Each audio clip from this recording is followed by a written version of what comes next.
Egypt's election authority says overseas voting for the 2025 House elections is underway in 117 countries. President Trump says an international stabilization force is expected to deploy in Gaza soon. And Sudan's rapid support forces say they have accepted a proposed humanitarian truce.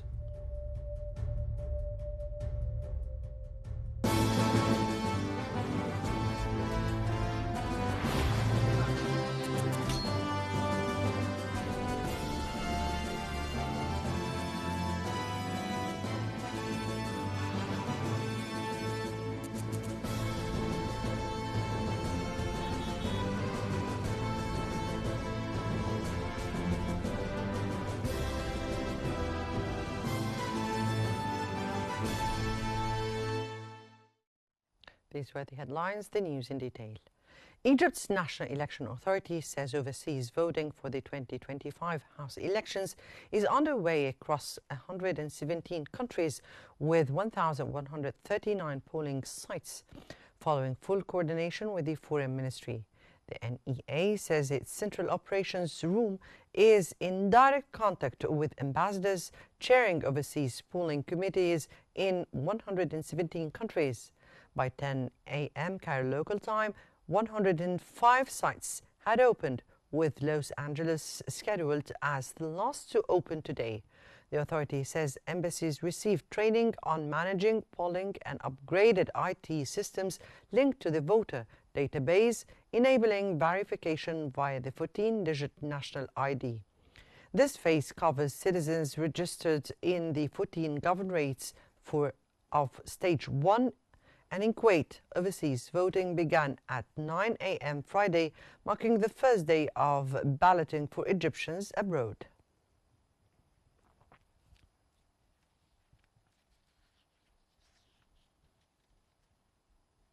The Central Operations Room of the National Election Authority, the NEA, headed by Judge Ahmed Bindari, held a press conference at the authority's headquarters to inform the public of the latest developments regarding the start of voting on the first day of the Egyptian elections abroad.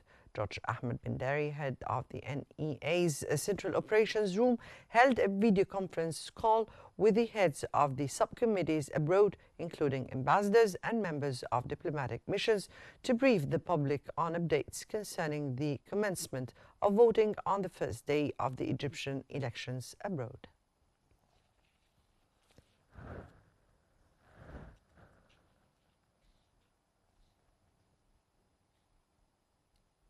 Members of the Egyptian community in Riyadh have been flocking to the Egyptian embassy since the start of the voting process this morning to cast the ballots in the House of Representatives election.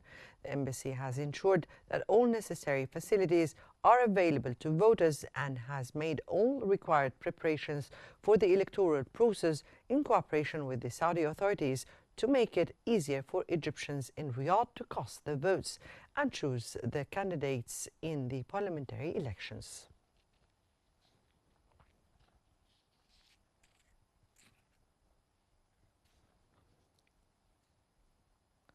The National Election Authority announced the start of the electoral silence period in the 14 governorates included in the first phase of Egypt's House of Representatives election. Councillor Ahmed El-Bindari, director of the executive body of the NEA, confirmed that the authority's monitoring committees have not recorded any violations of the electoral campaigning rules by any parties or candidates since the beginning of the silence period.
For more analysis, we now move to our colleague Riham Morsi in our newsroom. To you, Riham. Thank you so much, Mona. For further analysis, we're joined from London by the President of the General Union for Egyptians Abroad, Ms. Meved Khalil. Thank you for joining us here on Qnews.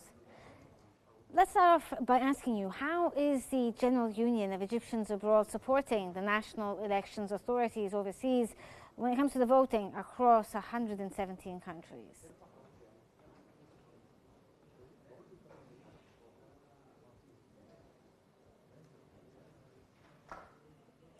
Let me repeat my question for you. How is the General Union of Egyptians Abroad supporting the National Elections Authority overseas voting today across 117 countries?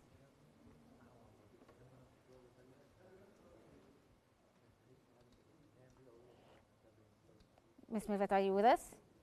Yes, I am now. Good afternoon to you and one on your channel. General Union of Egyptians Abroad always support anything to do with Egypt. Hello? Yes. Yes, I'm with you. Ms. Meved?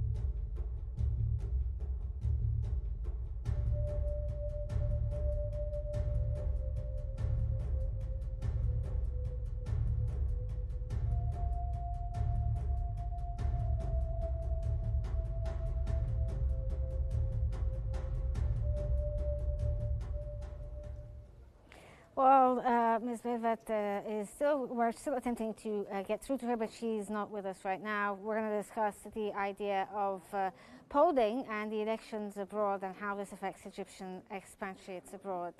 Ms. Meved hopefully will get back to us about this topic if she's still on with us. We were just talking about the 117 countries where Egyptians are expected to vote for their representatives in the parliament. Ms. Meved, are you still with us right now?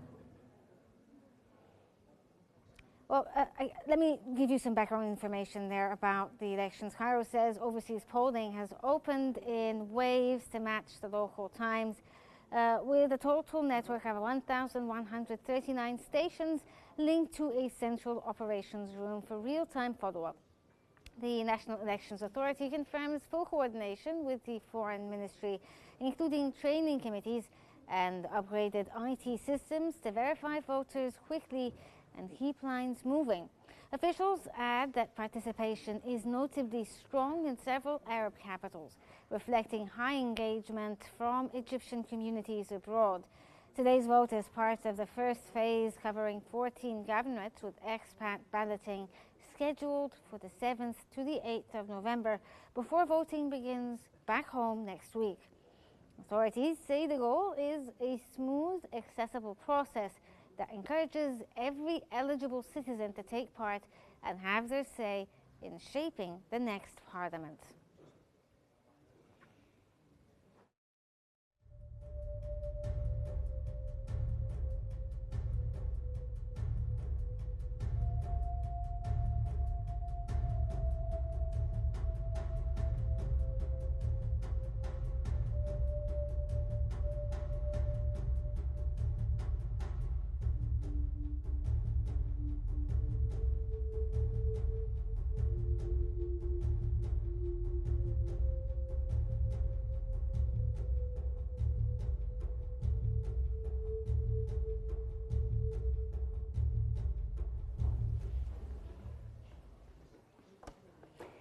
It seems that we're back on again with Ms. Meved Khalil joining us from London, the President of the General Union for Egyptians Abroad. Thank you again for joining us. Let's start off again with the first question we asked here. How is the General Union of Egyptians Abroad supporting the national election authorities overseas when it comes to the voting process today that's going to take place across 117 countries? Hello. Please accept my apology. It's just the internet connection is not that great. The Egyptian, the General Union of Egyptians Abroad has branches all over the world, and in this way, we can get in connection with most of the Egyptians abroad. What we're trying to do all the time to make them stay informed and being aware of issues to help them to who to vote for, and who are they standing as the candidates. We provide them with all the information. Even though with the government, the election, and we all heard Mr. Ahmed Bindari on the phone, on the TV, and how he explained how the process of the election going.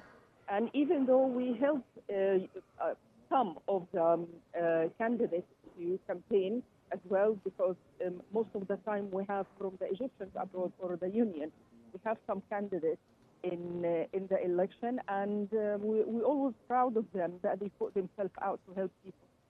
So what are you hearing from the polling stations themselves about the turnout as well as access, especially when it comes to senior citizens, people with disabilities, you know, and families that have young children joining them for this ballot? I'm talking about all embassies or own consulate in general. Actually, the foreign ministry is doing a great job and communicating with everyone and making everything easy and accessible for older age and for you know, like older people, and it's like septic friendly and be healthy anyway. So actually, I would like to thank all the MPs for that, especially where I am now. The MP in London, the Egyptian MP in London, is actually doing a great work, and it's a great security system as well regarding what normally happens in London. So it's a special security system is being in. I can see.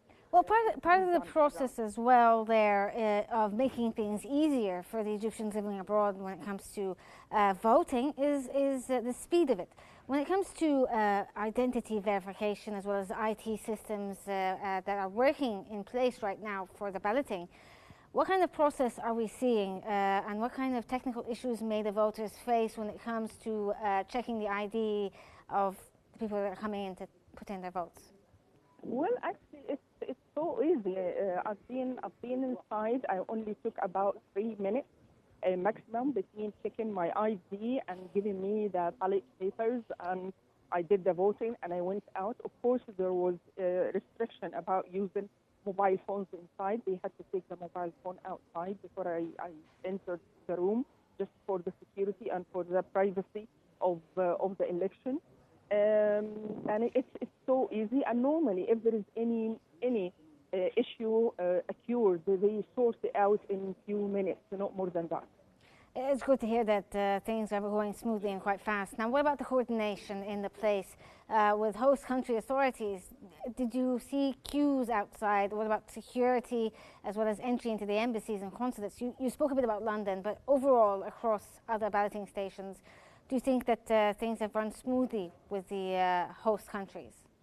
Well, we have like a workshop, which we did like a group of workshops between the General Union of Egyptians Abroad, and we've been providing all the videos, especially for all the TV channels.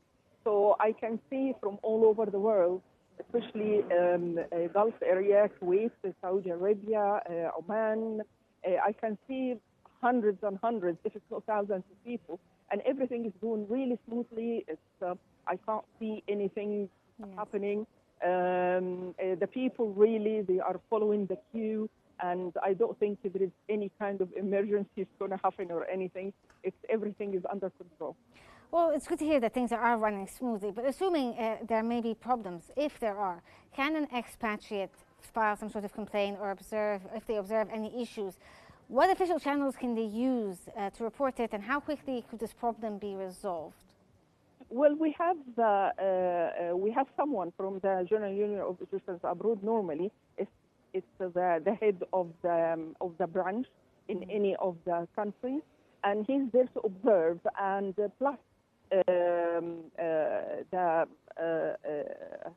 the ministry, the foreign ministry as well, providing all the security. And there is from the host country, there are like police cars as well. I'm here in London now, and I have 2 police cars. I have 3 or 4 police officers. It's like the high force, just protecting the whole issue, actually. Let's talk about the electoral silence period. What is your message to Egyptians abroad when it comes to responsible conduct online as well as at polling stations during this time? So you repeat that again. About the electoral silence period itself, what kind of message would you give Egyptians abroad about the responsible conduct when it comes to online and polling stations, how they conduct themselves during this period? I think what we normally tell all the people or all Egyptians abroad, that they have to follow up all the steps which it shows online on how to vote. And we show them as well how important for them to put their voice to draw their own country's policies and for their own country's future. Yes. Okay, thank you so much. From London, that was the President of the General Union of Egyptians Abroad, Mirvat Khadid. Thank you for joining us here on Qnews and updating us about the election process. Now we go back to you, Mona, in our studio. Thank you so much, Rihan, for the analysis. And now to Gaza, where the attention centers on sustaining the truce, protecting civilians, and advancing a durable settlement. And then, of course, we have the host tonight, and I just want to thank you very much. It was a reason we chose Egypt, because you were very helpful, and very, very helpful. Everybody wanted to have this, but we really thought it was appropriate, and you are a great leader.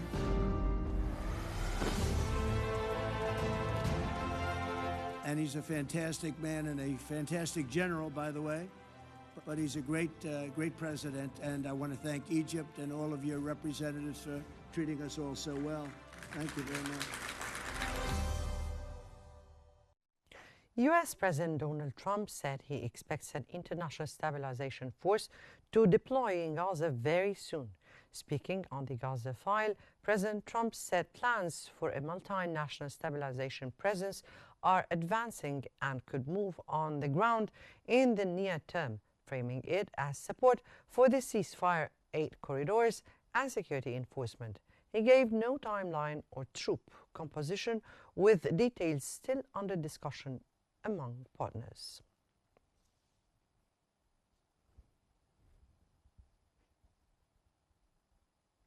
Pope Leo XIV met Palestinian President Mahmoud Abbas at the Vatican, marking 10 years since the Holy See State of Palestine Pact and urging aid for Gaza and a two-state solution.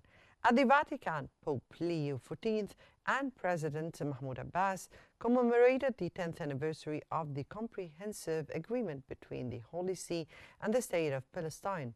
Both underscored urgent humanitarian assistance for civilians in Gaza and reiterated support for a negotiated two-state solution to end the conflict. The talks also touched on protection of holy sites and renewed diplomatic engagement with international partners.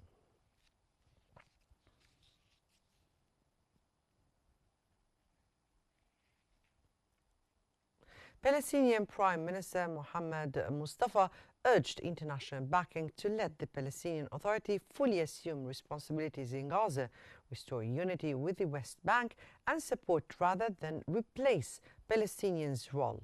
In Ramallah talks with Dutch Foreign Minister David van Wiel, Mustafa called for pressure on Israel to halt measures in the West Bank, release withheld revenues, and sustain the Gaza ceasefire.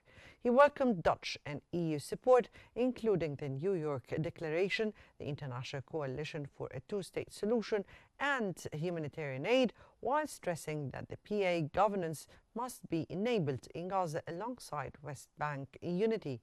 Van Wiel affirmed support for maintaining the truce, facilitating aid, curbing West Bank escalation, and empowering the PA within a two-state framework.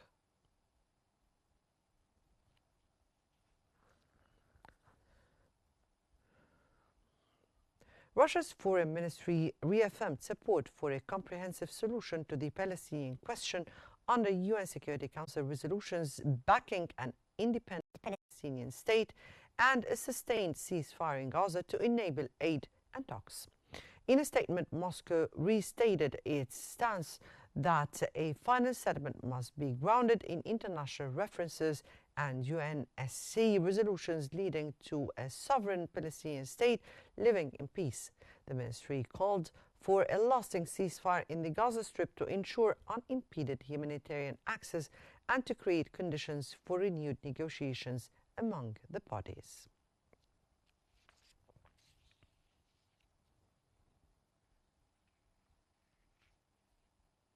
UNRWA has reported over 75,000 displacement people sheltering across more than 100 emergency sites in Gaza City amid severe shortages of bedding, food, water and sanitation. Displacement centers in Gaza City, including school-based shelters, remain overcrowded with families from northern districts such as Beit Lahia. UNRWA data indicate more than 75,000 people distributed across around 100 facilities with critical gaps in mattresses, blankets, potable water, hygiene supplies and medical care. Aid agencies warn of heightened health and protection risks and urge safe access, restoration of basic services and scaled deliveries of food, water and essential non-food items.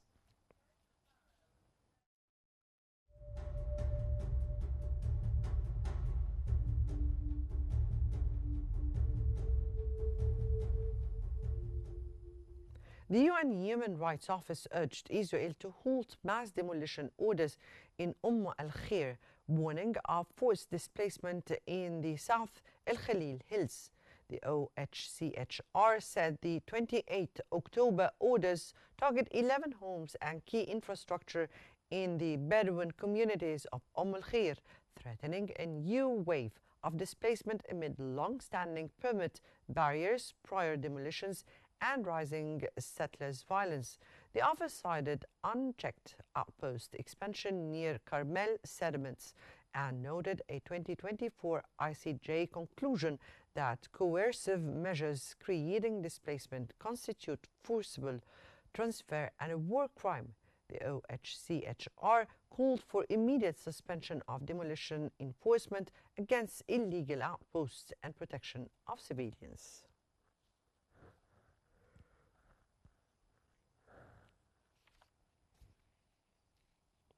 In Gaza, mountains of uncollected waste and sewage are fueling a public health emergency as shattered services and overcrowded camps expose families to disease despite only partial cleanup since last month's truce. Government rubbish collection collapsed when the war began and remains limited as destruction hampers access. Residents report foul air and illness in crowded tents near overflowing dumps and sewage pools. The UNDP office in Gaza says landfills were full before the conflict and key sites are now inaccessible, estimating about 2 million tons of untreated waste across the strip, with immense risks to health, groundwater and the environment. Doctors cite surging gastric and skin disease amid shortages of medicine.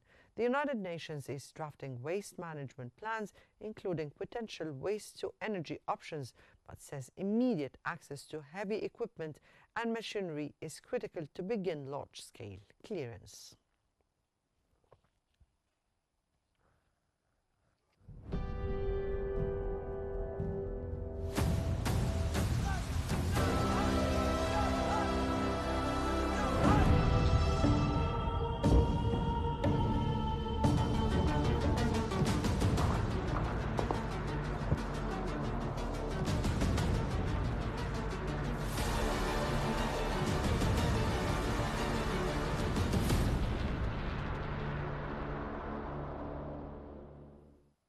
Sudan's Rapid Support Forces said they accepted a mediator-proposed humanitarian truce after seizing El-Fasher, the army's last stronghold in Darfur.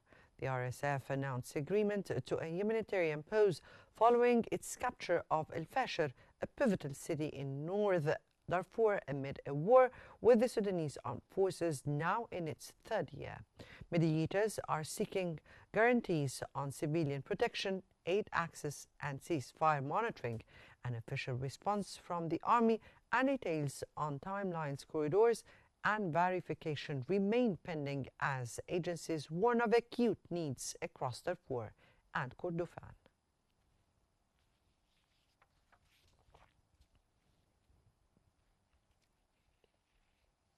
Sudanese reactions were mixed after the RSF agreed to a U.S. Arab-backed humanitarian ceasefire and talks with hopes for return and safety set against doubts over the RSF's record of honoring truce.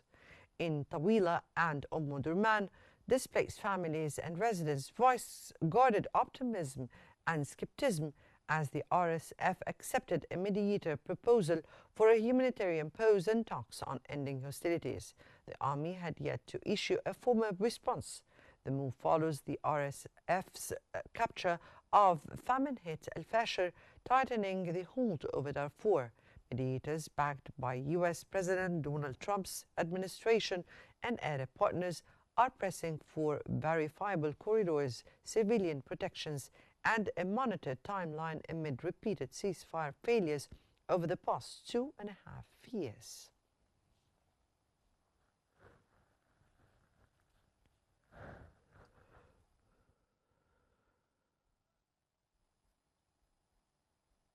Tawila has become a refugee for families fleeing El-Fasher after its fall to the RSF, with UNHCR footage showing makeshift shelters as aid groups rush intense water and basic supplies. The UNHCR video from Tawila shows rows of temporary shelters for those displaced by the RSF's capture of famine-stricken El-Fasher after an 18-month siege. Agencies report severe shortages and protection risks. Registration points are setting priority lanes for children, the elderly and the wounded as clinics scale up emergency care. The IOM estimates more than 60,000 people escaped El-Fasher in recent days, while large numbers remain unaccounted for. Local tallies suggest up to 200,000 may still be trapped. Humanitarians are calling for secure corridors, sustained food deliveries, and uninterrupted access to water and sanitation.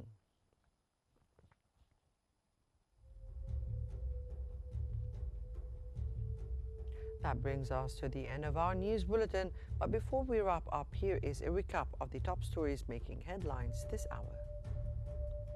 Egypt's election authority says overseas voting for the 2025 House elections is underway in 117 countries. President Trump says an international stabilization force is expected to deploy in Gaza soon. And Sudan Rapid Support Forces say they have accepted a proposed humanitarian truce. For more stories and live updates, follow Qnews on YouTube, Facebook, X, Instagram, and TikTok at Qnews EGY. From all of us here, many thanks for watching and stay tuned for more news and analysis on Qnews.